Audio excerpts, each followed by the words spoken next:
Hopefully we'll switch over here in a second. How's it going, y'all? Oh, there we go. All right, so as stated, my name is Brian. This is my second year coming to Web Unleashed from the Detroit area. And before we dive into whether or not our technology still works for us, spoiler alert, we're talking about AI in this presentation.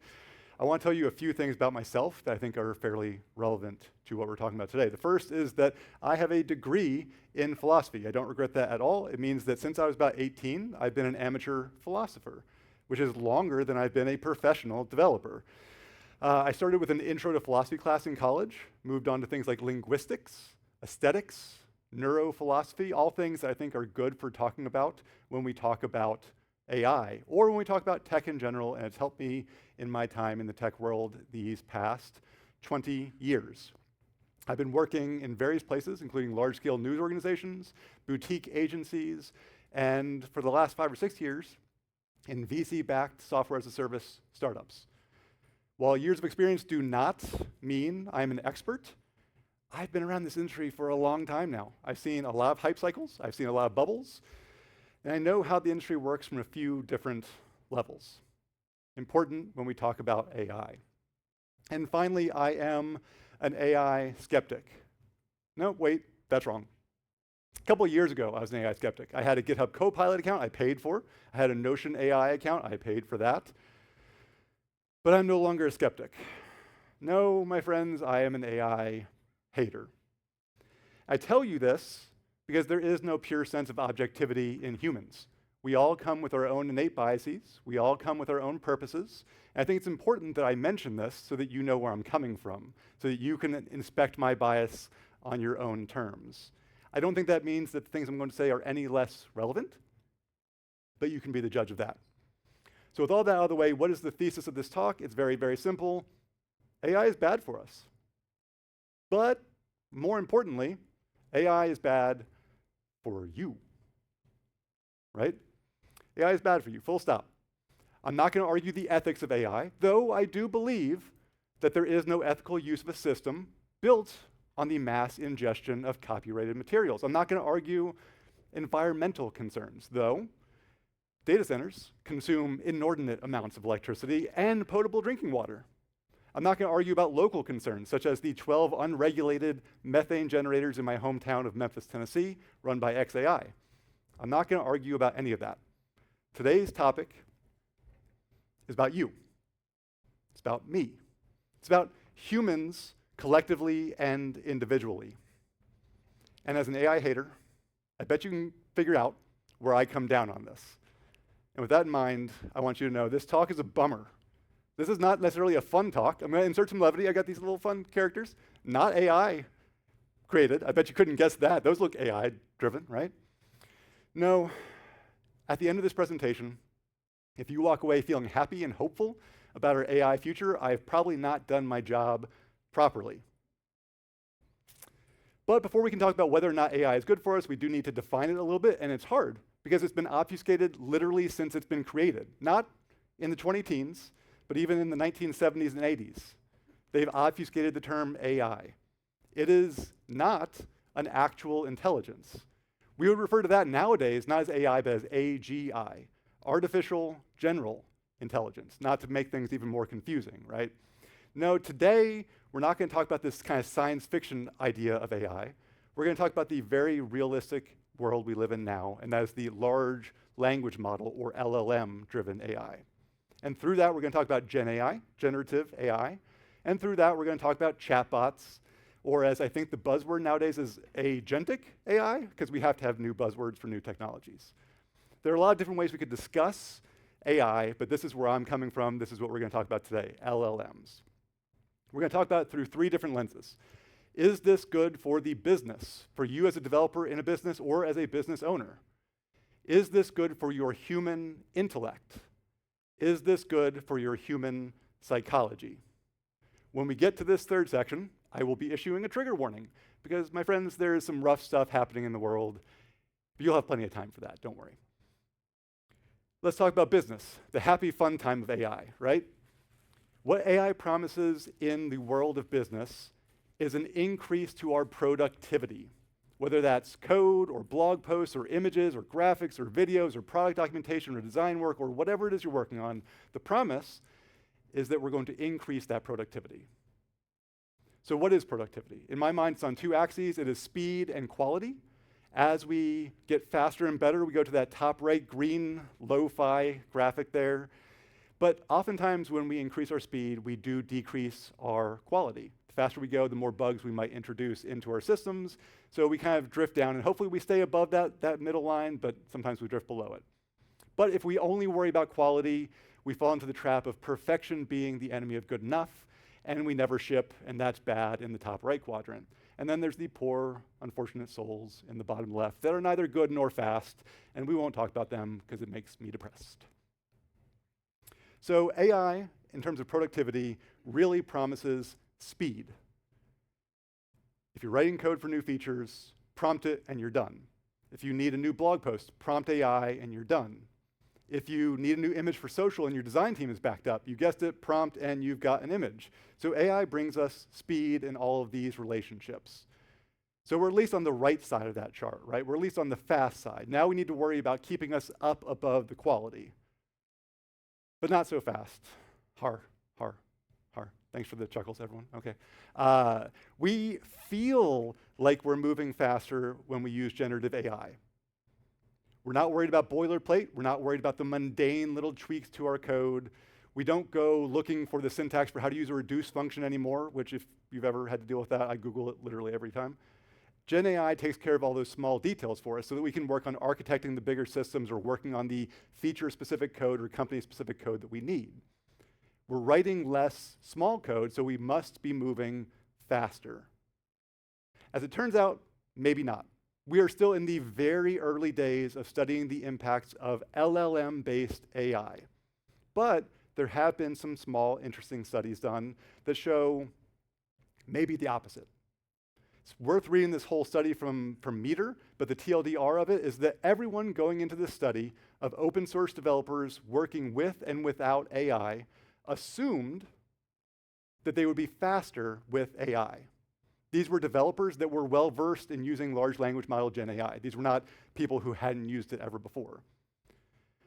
Everyone predicted, with the economists, of course, having the most hopeful view of it, because that's money, but the developers even thought they were going to be faster. As it turns out, the exact opposite happened. In all the tasks they did with AI, on average, the developers in the study worked 19% slower than without AI. But that's not the interesting part of this study. It certainly is interesting, but it's not the most interesting part to me. The most interesting part to me is that after the developers finished their work in the study, they were asked to estimate the speed increase or decrease that they had in working with AI. And on average, the developers estimated a 20% increase in their speed. So they thought they moved 20% faster. They actually moved almost 20% slower. That difference is not just a 19% slowdown at that point. The feeling that we get, the anecdotal data, says we're faster. But the reality is we're not. And a lot of the LLM-based marketing shows anecdotes. You feel faster when you use it. That's why they get you into the system to feel faster. It's a compelling slowness when you put those two things together. So indeed, we may not be so fast. So the quality should be our saving grace, right?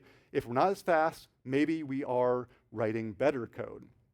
The problem, of course, is hallucinations, or as OpenAI called them, the plausible but false statements that are baked into how LLMs respond.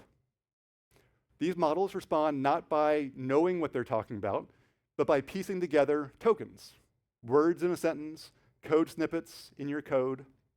And if they insert one wrong piece, the errors cascade from there, because they're all one word after another. Not only that, but they're not actually knowledgeable about what they're doing. And if there's not something in their data set, they have to guess. And that's baked into the way that they work. So wouldn't it make sense if a large language model, if it didn't have something in its data set, in its core training data, would just say, I don't know?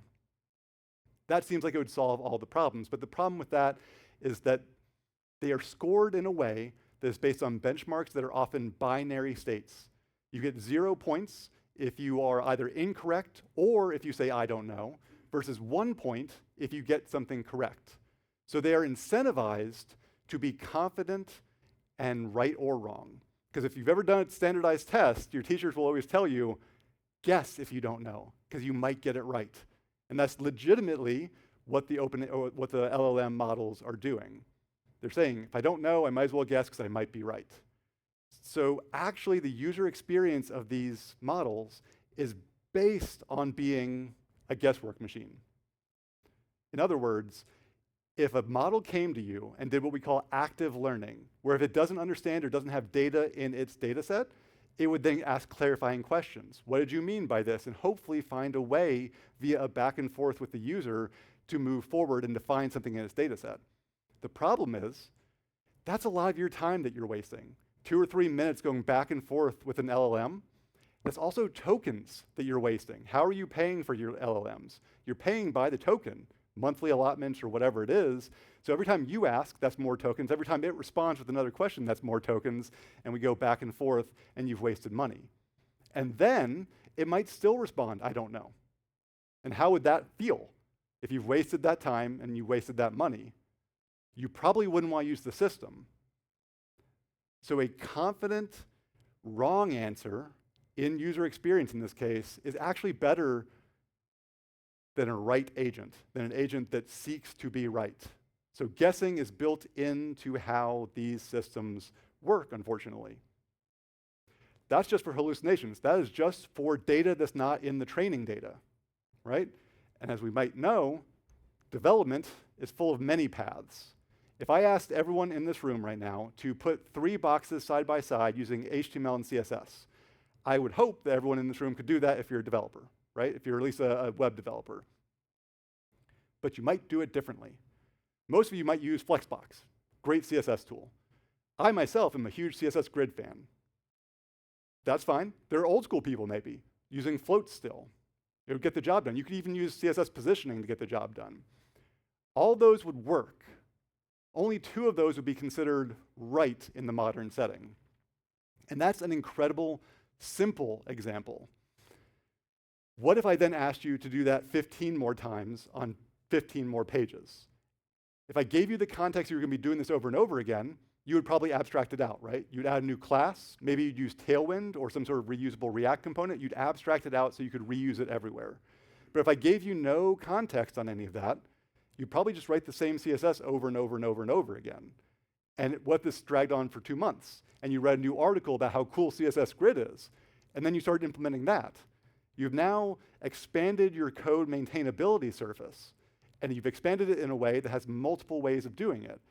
And now you need to add a 4th item to each of those. You then have to go modify all that CSS to have 4 items instead of 3. The more surface that we have, the more fallible we become, the worse the quality gets.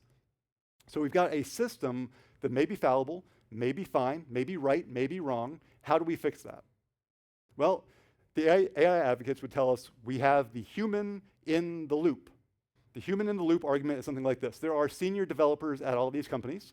The senior developers will look at all the code coming in, and they will make sure it's right. They will make sure it incorporates all of the code base. And then they'll make sure it works for everyone in the future. And as we all know, developers love working on other people's code bases. So we're not going to be losing our jobs as developers. We're just going to be managing a code base that we didn't write. We've never rewritten a code base just because the syntax was not what we wanted, right? We would never, ever, ever do that. So let's do a thought experiment. In this world of this thought experiment, AI does not exist. What a glorious world that would be, in my opinion. In this world, you are all senior devs. If you are a junior dev, congratulations on the promotion. If you're a principal or a staff, well, keep doing that, because the 3rd item is the important one, and that is you have a junior dev whose code you are responsible for, right? So close your eyes, think this through. You get this junior dev in, and you have them writing very simple updates, little bits of CSS here and there, 2 or 3 lines of code. They're very straightforward. They're not hard to do, but you're a good senior dev. So you explicitly tell your junior exactly what you want. And you know what? They perform beautifully. Perfect code, no notes. You work on your features, they keep working on these small tweaks, and the code keeps coming in perfect every time. So then you decide they're ready for their first big feature. You very explicitly tell them what they need to do again. You work them through the feature almost line by line. They go away, they write the code, they come back. There are a couple small inefficiencies. You tell them, hey, cache this, or hey, make fewer API requests. They go back, they do it, the code's perfect, you push it. But then you start getting busy, and you start needing to scan their code. Because what was once 2, 3, 4 lines of code in one file is now 150, 200, 300 lines of code split amongst 5, 6, 7 files. You're no longer able to read through line by line what your junior is doing. But you know what? Nothing breaks. It's a thing of beauty. You now have a trusted developer that is working through all of your systems. And then you get into crunch mode, and you have a feature release in a couple days, and your junior comes up to you really excited. Hey, I finished this. I want to push it live. You don't even look at the code. You push it live because this is a trusted developer. This is somebody who has not messed up yet. You push it, you go home, and you get in bed. And that's when PagerDuty explodes. That's when Slack explodes. And you think to yourself as you run down to your computer, we haven't pushed any big features. I haven't pushed any big features. Why is this breaking? And you sit down and you realize it's your junior's code. And now you're debugging 300 lines of code that somebody else wrote, and you have to figure it out at 3 a.m. So that doesn't feel like good quality to me. And that's because the human in the loop is not an argument as much as it is a fallacy. We are humans. We grow complacent. If someone or something works 90% of the time, we will check it less and less. I wish this weren't the case, but that's who we are as humans. So our human colleagues are all fallible. We know this, and yet oftentimes we will do this where we grow complacent and scan their code. LLMs are fallible. Their creators have specifically said they are fallible. Yet we are human and we will grow complacent. Unfortunately, that's just the world that we live in. So to me, this is neither fast nor of good quality. So can we really say that it makes us more productive? And as you might guess, from me being an AI hater, my answer would be no. It doesn't make us more productive. But let's pretend that it does, because that's what we're being asked to do overall. If it makes us more productive, does it help or harm our human intellect? And in order to talk about that, we need to talk about what even I mean when I say human intellect. I need to scope it down a bit. Well, the first thing you should know about human intellect is that it's weird. Human intellect should not exist in the way that it does. Lions are instinctually based. They come out and they roughly know how to hunt. Gazelles are instinctually based. They come out and they know to get the hell away from a lion. And maybe the types of grass to eat, sure. Humans are no longer geared in our mentality towards survival. Our minds are focused much more on learning, synthesizing data, and creating. Human intellect is meant for creation, for creativity. And that is weird. That's not what a lot of creatures do, right? And we use tools, tool use, to be more creative. The internet, or especially the early internet, and creativity were a match made in heaven, right? If you were on the internet in the 90s, you were consuming a little bit, but you were creating a hell of a lot more because it was so hard to be on the internet in the 90s. It was real difficult, y'all. Now the internet is much, much easier. Anyone can get on the internet. In fact, everyone has to kind of get on the internet. So it's gone from a creation modality into a consumption modality. Sure, you can create something and put it on social media. You can make a video, put it on YouTube. But really, all that's geared towards consumption. The algorithms on social media, the algorithms on YouTube are all about how do we get more people to consume the content being put up there. That goes for the creator and for the owner of the platforms. So that's going to bring us to the next phase of this tool use in creativity, and that is GenAI, generative AI. And here's the thing, y'all. GenAI is not creative. GenAI is consumptive. It encourages consumption over creation. Our friends, the AI advocates, would tell us that AI is helping us to create, but what I think it is really doing is helping us to optimize our consumption. To step away from development for a second, I want to talk about a very popular thing that I'm sure everyone knows about, and that's fan fiction. We got one woo. Yes. All right. Fan fiction, for those of you who maybe aren't wooing in the audience, is a work of creation that is created not by the original author, but by the consumers of the first piece. Now, the early internet was huge on fan fiction. In the late 90s, early 2000s, forums were everywhere for every type of fandom, where people were sharing the stories they created in the universes they loved. So me growing up in that time and coming up in my adulthood in that time assumed that this was like a modern conceit, right? But this has been going on for thousands of years, and in fact, one of the first modern fandoms was Sherlock Holmes, believe it or not. When Doyle released his first Sherlock Holmes stories, fan fiction exploded. They didn't call it fan fiction, they didn't have that concept at that time, but almost immediately after the first Holmes story, people were writing their own stories in that universe. They called them parodies or pastiches. One of the very first known authors of a Sherlock Holmes fan fiction was J.M. Barrie. Anyone know who that is? Leo, of course. Peter Pan. The author of Peter Pan wrote My Evening with Sherlock Holmes 4 months after the first Sherlock Holmes story.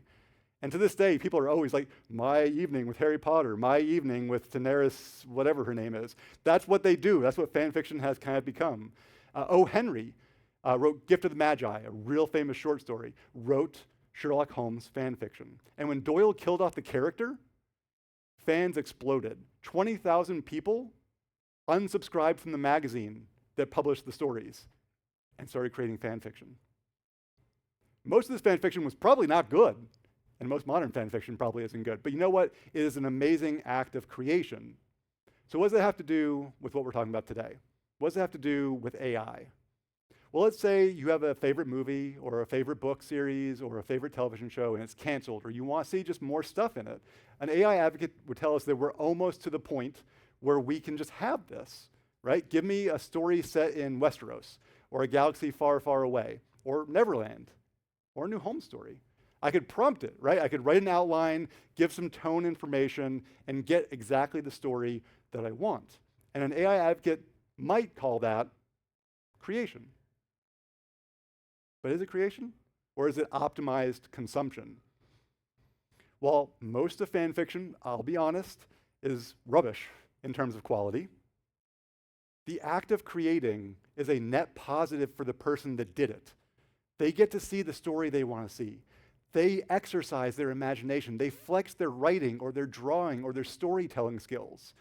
And as it turns out, creation not just is an innate function of the brain, it is good for the brain. Acts of creation work the entire system of the brain. It used to be we'd say, if you're creative, you're right-brained, and if you're logical, you're left-brained.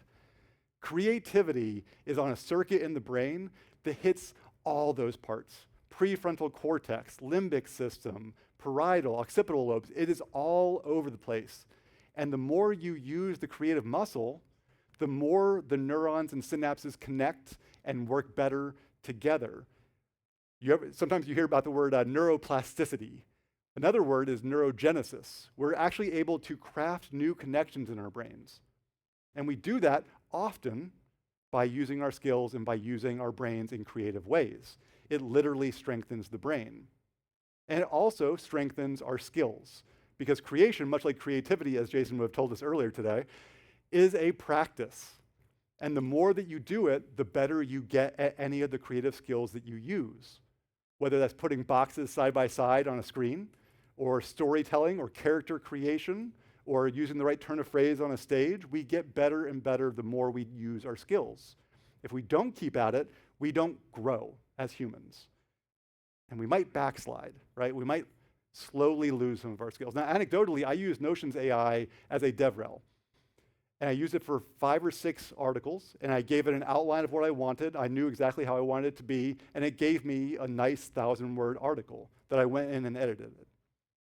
4 or 5 times of doing this, I found it harder and harder to start on my own. Same was said when I was using GitHub Copilot. I found it harder and harder to write the syntax that I wanted to write without just prompting. And beyond that, our brains don't put forth a fully connected effort when we just talk. And what do we do when we prompt? We're basically just talking. Language is not a full brain process as creativity is. Here's another small study. Again, I want more and bigger studies, but this is the one I've got. It's an MIT study talking about essay writing. So the key takeaways here was that the group of students who only were allowed to use their brain, just their brain, showed much more neural connectivity than the students that used LLMs, and in fact, more than the students who use search engines. So the whole brain creation process lit up their brains. Beyond that, the participants who used the LLMs felt less authorship and ownership of what they had written and could not remember the details that they put into the essays. And I should really go back and put written in big quotation marks, because much of it was written, of course, by the LLM. Now, an essay in school might not seem like the end of the world, though we can definitely talk about its impact on education and learning. For us in this room, what if you didn't remember how 50% of your code base was written? Again, you are basically working in somebody else's code base for the rest of your career. All going towards the almighty productivity. So our brains aren't as connected, our skills aren't as practiced, and we gear our brain not towards creativity, but towards consumption.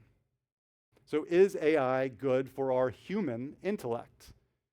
We don't have full conclusive data on this, obviously, but the early data does seem to say no. So it's probably not helping our productivity, but let's pretend that it is. It's probably not helping our human intellect, but let's pretend that it is. Is this good for our mental health?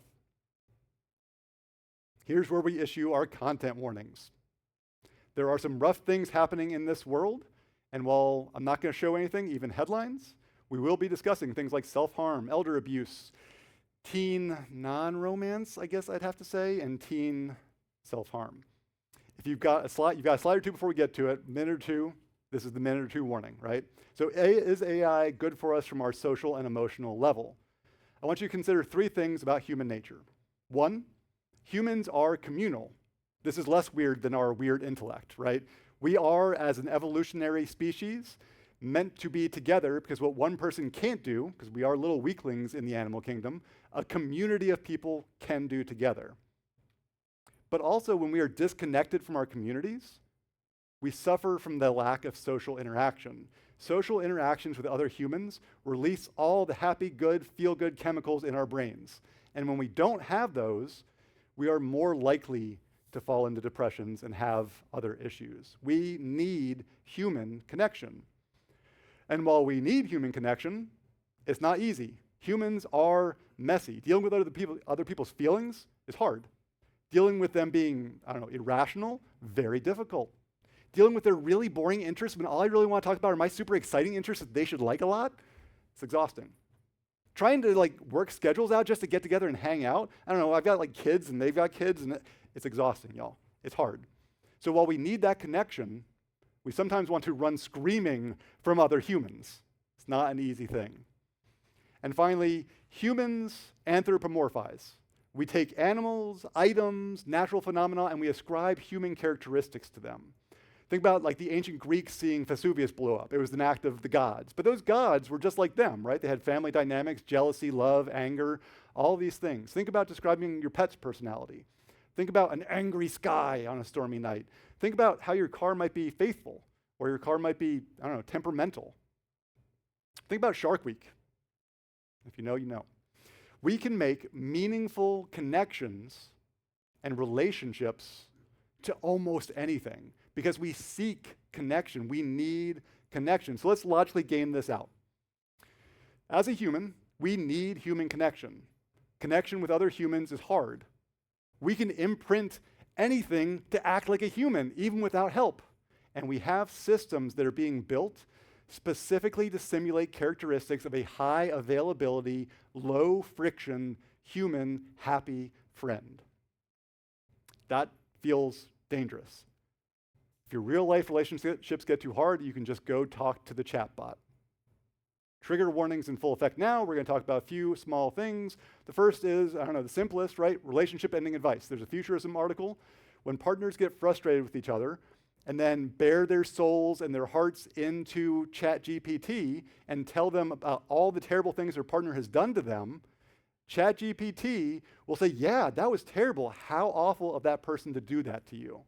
Maybe you should leave that person. Maybe you should get out of that abusive relationship. There might be abuse, or there might not.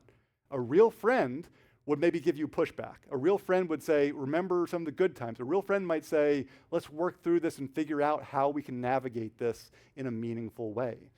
A chatbot is prone to being agreeable and supporting the language that gets put into it. And that chatbot, in doing that, is going to reinforce the ideas that come into it. Speaking of reinforcement of ideas, we have AI psychosis, which is an incredibly alarmist term, but there are some real issues happening here. What might start as a small question or seeking a small bit of help can swiftly ramp up and help reinforce delusions of a user. There's an academic paper in preprint right now, again, early days for all this study, in how chatbots can reinforce disorganized thinking and put users into specific loops with dangerous ends. They all start with simple interactions to solve mundane tasks, but they put more and more into the system, and some of that they put into the system should probably be discouraged. But you know what the chatbot does? It mirrors the language and drives somebody often deeper into this problematic thing. This study shows 3 different end results often. One would be what they called messianic missions, which means that the user has uncovered a hidden truth of the world and needs to tell everyone or needs to put forth into the world to make this happen. Or the user begins to believe that the chatbot is an all-powerful God-like being. Again, this is a snowball. It doesn't happen immediately. And finally, and this is, I think, most disturbing with teens, but again, with all human connection, romantic conversations where people feel genuine love from the messages that they get. All these things start with basic input and end with a break from reality and a break from society. And then we get into self-harm.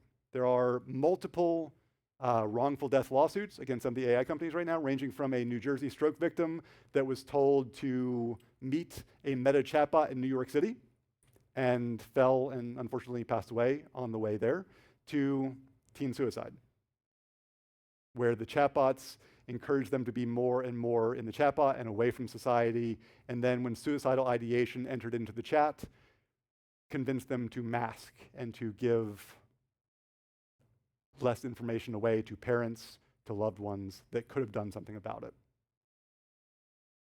And that's not all, right? These are the big things. The news loves sensational stories. So we don't know the little things. We only know the big things. But if there are these big stories, I would argue that there are a lot of little things that we start bringing into our interactions, small frictions along the way that we do worse and worse with each other over. And on that seriously depressing note, let's wrap up. So, is AI good for business? Probably not. Pretending that it is AI good for our human intellect? Probably not. But assuming that it is it good for our human psychology? Probably not. Look, I'm not here to tell you what to do, right? Maybe for you, you are faster and produce more quality code when you use AI. Maybe for you, you're able to use it in a way to augment your creativity. Maybe for you, you would only ever put in the most simple inputs and never fall into the basic human proclivity to anthropomorphism, which is highly encouraged by the companies making them. They want you to see these things as humans. If you can avoid all that, maybe it's just a tool to help you be better. For me, I'm going to stick with my brain, I'm going to stick with my hands, and I'm going to stick with my community connections. And with that, I will take any questions that we have time for, but I also want to mention, if you have additional questions, we're going to be having an AI debate on this stage tomorrow. Me and Martin Laws going head-to-head with George Zamfir moderating. So I'm looking forward to that quite a bit. That was great. Round of applause, please.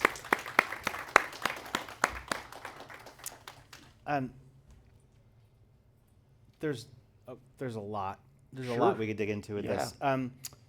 But first off, don't forget fitc.ca/ask. Post your questions, and I will relay them. Now, I think there's, unfortunately, we don't have a ton of time, but I'm going to I'm going to pose a question. I benefit from autocorrect when it works. Sure. It's cool. I like code hints when I'm working with VS Code. There are lots of other things that help me do more. Mm-hmm. Is there a world where you see these things as helpful additions to what we do, as opposed to necessarily going all the way to undermining what we're doing? Potentially, and autocorrect is an interesting piece of this, right? Autocorrect hasn't always been something that even borders on what we would call AI in this era, right? It was originally just like very simple predictive algorithms based on the numbers you typed on your little phones, right? On the number pad phones. And it was able to determine letter by letter all of that. And now it's this kind of broader thing. We could go back to the very simple predictive algorithm and probably still have a pretty decent autocorrect. Is that a nice use case? Probably. Also, the thing I like about that is that it doesn't bring like a chat into play, right? Like that seems like a huge problem, right? We had this thing where I can now talk to it, and that encourages that little bit of extra back and forth. But do we need this highly consumptive model for it? I don't know. We've been doing predictive code and predictive autocorrect for a long time, and we didn't have these technologies to do it with. So yes, those are helpful, and there's a study done, a meta-study that called something the Google effect. This was in like 2015, I think, and it was this idea that if we know where to access information, we are less likely to remember that information. So basically it says, if you know that you can Google for it and you can get your answer quickly, you won't remember it as well. Now that was a trade-off, right? We traded off a little bit of our memory retention for the whole host of human knowledge. That's a decent trade-off. I made that trade-off. I didn't think about it at the time, but thinking about it now, I would make that trade-off again. Would I make the trade-off of my human creativity and my human intellect just to be a little bit more productive for my job? My answer on that would be no, but maybe yours is not. I'm not sure we disagree, but I think trying to be mindful that many of us work in companies where it's not an option to not look at these things, not look at these tools, not find ways to incorporate them, and setting aside. Okay, maybe setting aside the entire contents of your talk, but setting aside that, if we have to take this thing as a given, I think some advice maybe that we could end on for how do we do this and maintain our humanness? So a few things. The other part of the Google effect study said that people who were aware of the problem were likely to experience it less. They still experienced it, but they knew that they could take a moment and try to work their brain to find the answer. Like if you have random sports statistics, like say my father would, instead of Googling for it, if he thought for 2 minutes, he could find the answer because he's an encyclopedia of that sort of thing. So in this same way, if you are making sure to always be exercising your human intellect and not relying on these things, perhaps you can not experience the downside. Though, I don't know in my 20 years in tech if I've seen a technology that has been pushed in corporate structures nearly as much as this to make people use it. I used it. Like I said, I used it in Notion for my blog posts because I was thinking it was going to make me faster, and I used it. I had GitHub Copilot, and it helped me author some stuff. And it wrote some good code, and it wrote some really bad code. But that's me too. I write bad code sometimes too. So I would say as long as you are still exercising your creativity, you're still going to be at a net spot. And as long as you don't give everything over to this, you're going to be okay. But I'd also argue, do our corporations need to be pushing it nearly as much? Yes, we should experiment with all new technology in the tech world.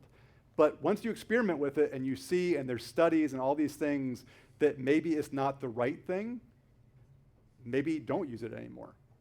I would also say that in general, one of the downsides to the VC push in the AI world is that it is not the only solution to some of these problems. I would argue that social media, right, to begin with, was actually a very net positive. I met a bunch of friends. I got to hang out in the DevRel circuit with a lot of people. But maybe there were other ways to have done that. But as soon as Twitter and Facebook and the companies hit it big, we stopped trying to find new ways of doing it. So maybe there are other solutions, and maybe the people in this room come up with some of those other solutions that help with those things, but the VC money's not there for it, so you gotta do it somewhere else. You gotta do it quietly on the side. So the money is where the innovation comes from, and if the money is focused in one area, we lose out on the other areas. So last one, because I think it builds on this nicely. Do you think government has a role to play in regulation?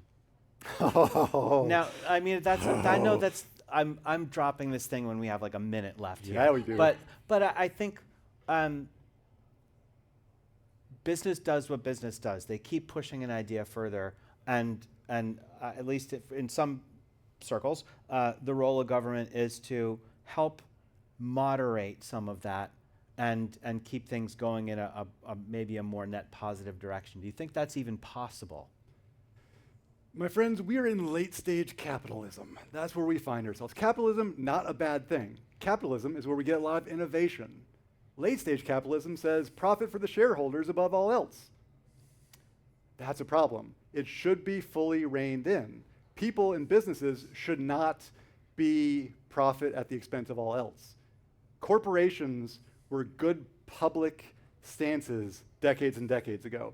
There were, I can't even remember the term, it's out of my head now because it doesn't exist anymore. What's the old retirement system called? Like pensions? Pensions! Pensions are amazing. They said, you spend 40 years with our company, we got you. You will live comfortably the rest of your life. Where's my pension, y'all? Like, there's no incentive for me to work for 40 years at a company. Not that I can, because I'm in tech, which means that every 2 or 3 years we have layoffs.